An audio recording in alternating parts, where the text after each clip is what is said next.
Hello guys, ఏంటి భయ్య నా సమీరంగా ట్రైలర్ చూసారా? ఎలా అనిపించింది? నాకైతే ట్రైలర్ చూసాక టు బీ ఫ్రాంక్ చెప్పాలంటే అంత ఎగ్జైటెడ్గా అయితే ఏం అనిపించలేదు భయ్య. సేమ్ సోగ్గాడి చిన్న టెంప్లెట్ లాగే అనిపించింది. పండగ టైం కదా, అందరూ కమర్షియల్ ప్లాట్ని యూస్ చేసుకొని హిట్ కొడదాం అనుకుంటారు కదా భయ్య అంటారా? అఫ్ కోర్స్ నేను దానికి అగ్రీ అవుతాను. బట్ ట్రైలర్ చూసాక కొత్త సినిమా ఎగ్జైట్మెంట్ అయితే నాకు పెద్దగా రాలేదు భయ్య. ఇక మన నాగార్జున గారి విషయానికి వస్తే ఆయన గురించి ఏం చెప్తాం భయ్య. ఎంత ఏజ్ వచ్చినా సరే ఎవర్ గ్రీన్ హీరో.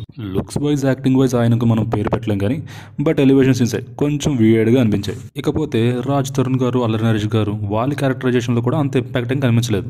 ఇక మ్యూజిక్ విషయానికి వస్తే ట్రైలర్ మొత్తం ఈసారి పండగకి నా సమీరంగా అంటూ ఒక బీజిఎం వచ్చింది. కంపేర్ టు నాగార్జున గారి ప్రీవియస్ మూవీస్ నాకైతే పెద్దగా అనిపించలేదు భయ్య.